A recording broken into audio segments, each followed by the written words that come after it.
you go crazy. Друзья, всех приветствую! Сегодня в этом обзоре мы с вами рассмотрим новые обновленные динамические внутриканальные наушники от компании Julinyao стоимостью около $50. И приходят они в крупной по габаритам коробке с минималистичным оформлением, где на лицевой части указано название этой модели Cinluan Z4. Ну а здесь сзади уже были указаны технические характеристики этих наушников. И за звук в них отвечает 11-мм динамический драйвер, а чувствительность составляет 109 дБ, и они получили сопротивление 32 Ома. И сразу вам скажу, что на раскачку эти наушники будут довольно средние. Ну а теперь давайте рассмотрим комплектацию этих наушников более подробно. Наушники. Кабель с коннекторами 2 пин и обычным штекером на 3,5 мм джек. Небольшой фирменный кейс для хранения наушников, сертификат качества, 3 набора звуководов для небольшой коррекции звучания у наушников, инструкция по использованию наушников, 3 набора силиконовых амбушюр, ну и щеточка для чистки наушников.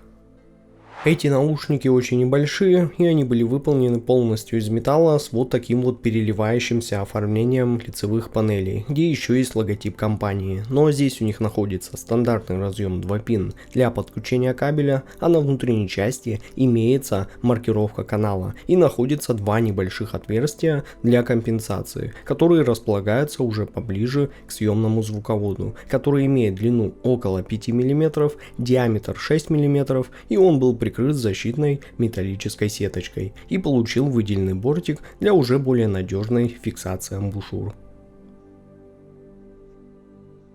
Ну а поскольку эти наушники получились небольшие, то и сидят они в ушах отлично, обеспечивая как комфортную и плотную посадку, так и хорошую звукоизоляцию. Да и их комплектный кабель оказался вполне нормального качества. И конечно, выбор из разных силиконовых амбушюр здесь вас точно порадует. Ну а вот так выглядит график частотной характеристики динамических наушников Julinyao Cinluan Z4 2026 при использовании разных звуководов. И первое, что мы здесь видим сразу, это явное усиление низких частот на 13 дБ при использовании стандартного или так называемого ориентированного для поп-музыки звуковода. А вот в случае вокального и инструментального звуковода низкие частоты усиливаются уже до 15 дБ. А далее во всех случаях тут следует плавный переход к области нижней середины. А вот усиление в области верхней середины здесь в случае поп-звуковода является прям самым сбалансированным. Но в случае инструментального или вокального звуковода эта область получает дополнительное усиление. А вот высокие частоты, конечно, тут также меняются в зависимости от выбранного вами звуковода. И если в случае поп-звуковода мы имеем относительно сбалансированную подачу с неплохими по продолжительности высокими частотами, то в случае инструментального звуковода они более заметно ослабляются и уходят уже совсем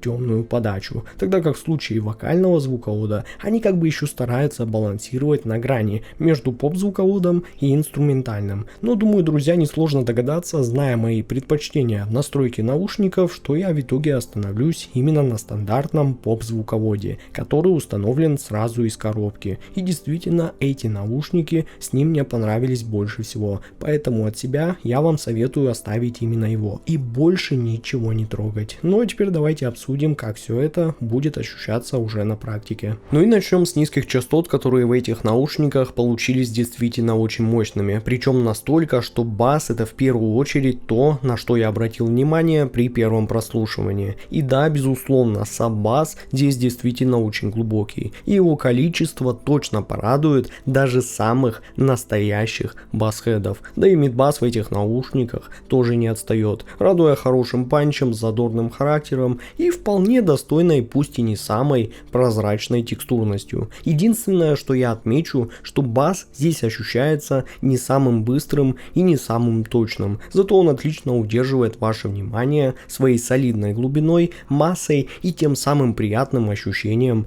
фундаментальности, благодаря чему музыка звучит просто банально, насыщенно и более эмоционально. Ну а средние частоты получились очень теплыми, комфортными и достаточно нейтральными по своему характеру. При этом назвать их скучными точно не получится, поскольку насыщения и энергии здесь более чем хватает, чтобы музыка звучала уже более живо и увлекательно. Да и вокал в целом воспринимается естественно, инструменты обладают приятной телесностью, ну а сама середина очень хорошо сочетается с поистине мощными низкими частотами, создавая уже такую более цельную и по-настоящему музыкальную подачу. И лично мне слушать такие наушники действительно приятно, особенно если вы предпочитаете более расслабленное и комфортное звучание, но уже без какой-либо лишней аналитики. А вот высокие частоты здесь получились прям очень такими спокойными, зрелыми и максимально комфортными. То есть тут вообще нету никакой там лишней яркости, цыкания или навязчивой резкости и остроты. Ну да, за счет этого по уровню детализации они будут не самые выдающиеся в этой ценовой категории. Но учитывая общий характер этих наушников, я думаю, что подобная настройка воспринимается абсолютно логично. Зато их можно, ребята, спокойно слушать часами без какого-либо утомления. И именно в этом, на мой взгляд, заключается и главная сильная сторона. Ну и звуковая сцена здесь ощущается довольно такой компактной и слегка приближенной к вам. Она точно не стремится удивить вас какой-то